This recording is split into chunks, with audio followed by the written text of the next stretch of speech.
My name is Jennifer, a 32-year-old professional. My husband Donnie is 30 and also employed. We got married 2 years ago. Donnie might seem a bit unreliable at times, but he's a kind-hearted person and quite capable of managing the household chores. I'm a career-driven woman, finding fulfillment in my work and the achievements it brings. I work in the New York metropolitan area, a place where hard work is recognized and rewarded. However, the possibility of relocations looms and there is no established policy for maternity or parental leave. Many female employees tend to resign upon marriage or starting a family. Initially, I also preferred my career over domestic life and had no plans of getting married. When Donnie proposed, expressing his desire to marry me, I initially turned him down. I love my job, I said. I'm a section chief now, but I want to climb higher. I can't picture settling down or having kids. However, Donnie understood my ambitions and promised we would share the housework and not have children. His understanding nature eventually won me over, and I agreed to marry him. Although we both work and sometimes don't divide the chores exactly as planned, we support each other and manage pretty well. We face some annoying comments from my in-laws like, "You should prioritize your home over your work," or "Aren't you going to have kids?" But it's not too troublesome since Donnie always stands up for me. Living with Donnie has been a pleasant experience, and I've come to appreciate the beauty of married life. Then one day, my supervisor, the department manager, called me in to discuss a potential transfer to a branch office. He said, "What do you think? The position is at a regional branch, but you'll be back at headquarters after 2 years. You'll be a section chief at the new location, and if you keep up the good work, a promotion is guaranteed upon your return. You could even become the first female department head. Not a bad offer, right?" Accepting or rejecting this transfer would significantly impact my career. In our company, everyone who has advanced to department manager or higher has undergone a transfer. Refusing could mean staying at the section chief level with the risk of demotion or being moved to an irrelevant position. Before marriage, I would have jumped at this opportunity without hesitation. But now, as a married woman, I felt a bit restrained. I told my department manager, "Thank you for considering me. Personally, I would like to view this positively. However, since it involves a transfer, I need to discuss it with my husband. Could I get back to you after that?" He replied, "Oh, right, you're married. You can choose between going alone or moving with your family. Discuss it thoroughly. I'll be expecting a positive answer." When I got home, I talked to Donnie about it. "I've been offered a transfer," I explained. "I might have to go to the countryside, but if I work hard for 2 years, I can return here. If I continue to perform well, I can get promoted. I want to accept this offer if you're okay with it, Donnie. We can either move together, or I can go alone. What do you think?" Donnie seemed surprised at first, but after some thought, he said, "Your dream can come true if you accept this transfer, right, Jennifer? I can't move with you because of my job here, but don't worry about me. Go for it." With Donnie's encouragement, I informed the company that I would be moving alone for the transfer and began negotiating the terms and conditions. The company agreed to cover my relocation expenses. Additionally, they offered to treat my commute days home from the remote location as on-duty time and provided a decent benefits package. These factors convinced me to accept the transfer to the branch office. After receiving the official transfer order, I made the decision to relocate to the countryside. I found out I could rent a company apartment at a reasonable price, so that's where I opted to live. On the day of the move, the movers had already transported my belongings, and my husband came to see me off at the station. "Thanks for seeing me off. I'll keep in touch regularly and try to come home as often as I can." "Yeah, I'll be waiting. Just because you're working remotely, don't overdo it." "Same goes for you. It's time to go. Take care." "Okay, I'm heading out." And so, my journey as a remote employee began. I had initially planned to return home during extended holidays and quieter periods, but trouble soon arose at the branch office shortly after my transfer. I can't take orders from a woman. I don't trust someone who just appeared out of nowhere. I encountered resistance from the local employees who refused to acknowledge my authority. Baseless rumors circulated about me, my directives were ignored, and even my phone calls went unanswered. In the midst of this, a serious mistake occurred in a project that one of my subordinates had been overseeing, deliberately excluding me from the process.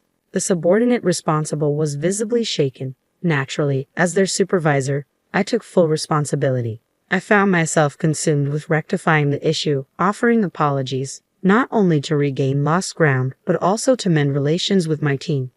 Witnessing my challenges, my supervisor offered some guidance. I've been through a transfer myself, so I understand what you're going through. It might feel unjust, but you can't simply impose your authority here. Effective communication, empathy, and building relationships laterally are key. Taking my supervisor's words to heart, I focus on forging horizontal connections by spending more time with everyone at the branch. Despite not initially being part of the neighborhood association, I discovered that the company's rental housing fell under its umbrella, prompting me to join. Before I realized it, I found myself struggling to carve out personal time and often unable to return to my home, where my husband patiently awaited my return.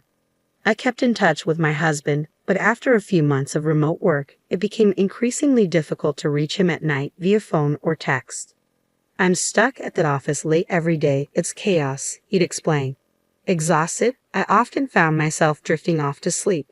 His explanations seemed plausible, and amidst my own busy schedule, I didn't think much of it, focusing my energy on my work. Even during a rare slow period, when I decided to return to our home in New York on short notice, I couldn't reach him. So, I abruptly left my remote location and headed home. Upon opening the door, a strange feeling enveloped me. A woman I didn't recognize dashed to greet me, saying, "Justin, welcome back. If only I'd known you were coming home early, I would have prepared." The woman and I stood frozen, staring at each other in disbelief. Eventually, she broke the silence. "May I ask who you are? And who might you be?" "This is my home," I replied firmly. "There must be some misunderstanding. I live in this house," she insisted. After a feeble exchange of arguments, we decided to step outside to verify the house number. To my astonishment, the nameplate displayed the custom one I had ordered. "The key fits, and the nameplate is correct. This is my house. I'm going in," I declared. "Wait, what are you doing?" "Stop," she protested. Ignoring her protests, I pushed past and entered the house. Once inside, I immediately noticed the drastic changes. New curtains, different furniture, a complete overhaul of the interiors. In the living room, a framed photo captured my husband and the woman at a theme park. The kitchen held mugs unfamiliar to me, while the bathroom revealed strange toothbrushes and skincare products. Even the shower boasted women's shampoo and conditioner. As I inspected further, the bed linen sported a design I didn't recognize, and the wardrobe held only the woman's clothes, with none of mine in sight. My husband's belongings were tucked away in a room at the back of the house, as if the woman had seamlessly moved in and taken over while I stood there in shock. I swung the front door open. "I'm back. Lola, did you invite a friend over?" I asked. "Justin, thank goodness you're here. This woman just walked in like she owns the place," Lola exclaimed. The man the woman referred to as Justin was undoubtedly my husband. Catching sight of me, he looked taken aback. "What are you doing here?" he asked. "Donnie, since when did you go by Justin? Can you explain what's happening?" I confronted him. "What are you talking about? This is Justin, isn't it, Justin?" he replied hesitantly. "Well, you see, caught between us, my husband appeared flustered. "Lola, this man's real name is Donnie. Isn't that what's on your driver's license?" "And I'm Donnie's wife, Jennifer," I interjected. "That's not true. He told me he was divorced," Lola retorted. "Donnie, you need to explain everything clearly," I demanded. "Jennifer, you were hardly ever home, and I felt lonely. So I thought I'd give a dating app a try and met Lola," Donnie confessed. "I see. So Justin is your alias on the dating app?" I inquired. "No, it's not like that. I was worried about using my real name, so I used a fake one. But I kept my last name," Donnie explained. "And why lie about being divorced?" In Lola's dating app profile, she mentioned, "I've only ever attended all-girls schools and have never dated a man before. Looking for someone who's willing to be serious about a relationship with the goal of marriage." It really struck a chord with me, so I fibbed about being divorced to win Lola over, and we ended up moving in together.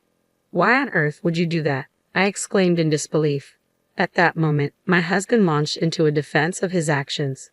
"It's because you're always away for work. It's only natural for a man to crave companionship. We've been leading separate lives due to your demanding job and the overtime and weekend shifts. I just wanted a cozy home where my wife would be waiting for me with dinner ready," he explained defiantly. I was stunned by his confession, realizing that my perception of his supportiveness towards my career might have been misguided. But that doesn't excuse what you did. Your actions were despicable. If you wanted to be with someone else, you should have had the decency to end our marriage first. Why didn't you do the right thing? I demanded. I cared for both of you. I never intended to leave either of you, my husband defended himself. After everything you've done, it was inevitable that I would find out when I returned. It's beyond belief that you thought you could deceive me. I shot back.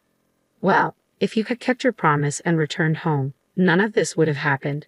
Your absence pushed me to seek companionship elsewhere, he argued.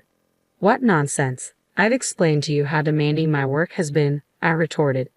Our argument escalated into a heated exchange, with the woman my husband had been involved with standing there, visibly shaken. She realized she had been deceived by a married man and dragged into his deceitful game.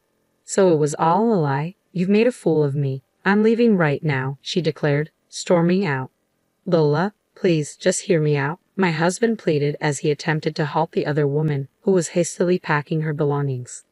Don't you dare touch me with those deceitful hands of yours. I can't trust a single word that comes out of your mouth, she spat back, her voice laced with anger and betrayal. With a final curse directed at my husband, the other woman stormed out, heading for her parents' home. Fuming with anger and a desire for retribution, I resolved to punish my husband for his infidelity. Gathering evidence meticulously, I amassed a collection of proof to take back with me.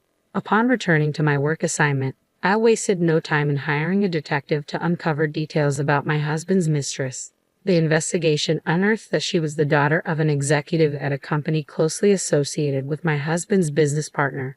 Armed with this information, I instructed my lawyer to dispatch evidence of the affair to both my husband's residence and the other woman's parents. Upon receiving the incriminating documents, my husband vehemently protested, expressing his reluctance for a divorce. Unmoved by his pleas, I braced myself for a protracted legal battle, even considering the possibility of taking the matter to court. Unexpectedly, the other woman's family reached out to my lawyer, prompting us to arrange a meeting at their office. To my surprise, the other woman and her parents showed up, offering their sincerest apologies. We are deeply sorry. Our daughter's actions have caused you immense trouble, and we take full responsibility for that. She has always been sheltered and quite naive about the world. Despite our efforts to arrange a marriage for her with someone we deemed suitable, she longed for a more liberated love. She met your husband without our knowledge and, unfortunately, got carried away without truly understanding who he was. She mentioned meeting a divorced man on a dating app and expressed a desire to move in with him. Despite our pleas for her to cease contact with him, she refused to listen. She became so entangled in her fantasies that she ran away from home to be with him. Upon realizing she was the other woman, she was devastated and has since sought therapy. We are prepared to offer you a settlement of $50,000, and we kindly request that you keep this matter confidential. With solemn expressions, the other woman and her parents extended their hands, shaking mine firmly. I appreciate your apology. However, I'll accept it under one condition. I'm in the process of pursuing a divorce, but my husband is unwilling to agree. If you're willing to cooperate by providing testimony if this escalates to a trial, then I'll agree to the settlement, I stated firmly. We agree to cooperate, but we're concerned about our daughter's future. We prefer to avoid any permanent legal repercussions, they responded. Fortunately or unfortunately, my husband's workplace is a client of yours, I revealed. In an unexpected turn of events, the woman my husband had been unfaithful with and I formed an unlikely alliance. Together, we plotted to teach him a lesson. His workplace would soon face a crisis due to his altercation with an executive at one of their client companies. Naturally, all blame would fall squarely on my husband. Meanwhile, back at home, his parents remained oblivious to the turmoil, attempting to reach out to him as they always did. Jennifer isn't answering our calls, and she won't return them either. Is she so wrapped up in work that she's forgotten about us? When is she planning to come back? We miss seeing our grandchild, his mother lamented. Mom, you don't understand. I cheated on Jennifer while she was away on assignment, and now it seems like we're headed for a divorce, my husband confessed. His mother's response was surprising. That woman who neglects Donnie to focus on her job is to blame. Perhaps it's best if you break up with Jennifer and reconcile with the woman you had the affair with, she suggested. It became apparent that my in-laws had chosen to align themselves with the other woman's family, possibly because they perceived them as wealthier than ours.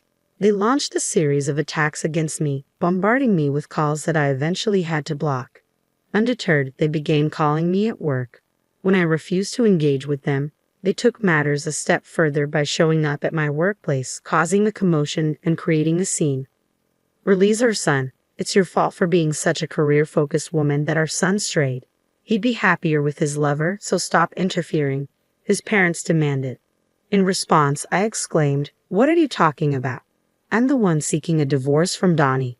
He's the one resisting, and besides, the woman he cheated with has no interest in reconciling with him. He deceived the daughter of a business executive into a relationship, and they're rightfully upset. This is going to cause a lot of trouble."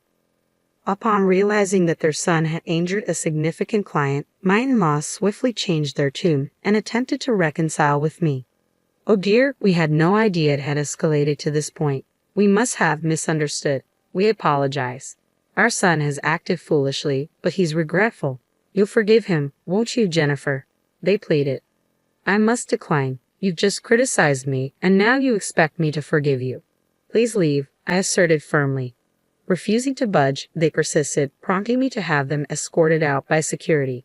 Their disruptive behavior led my company to take legal action against them for obstructing business.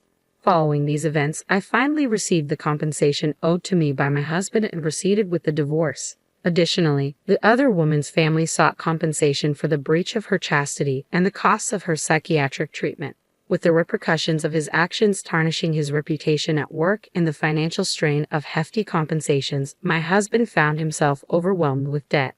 Unable to afford to resign, he found himself trapped in a difficult situation. After 2 years of being away on assignment, things have finally calmed down. As I prepared to return to the main office, I reflected on my journey. Successfully completing my assignment had been a significant achievement, leading to my promotion to department manager. It dawned on me that had I not taken on this assignment, I might still be stuck in a loveless marriage. Yet, deep down, I knew that a man like him would have strayed sooner or later, and conflict with his parents would have been inevitable.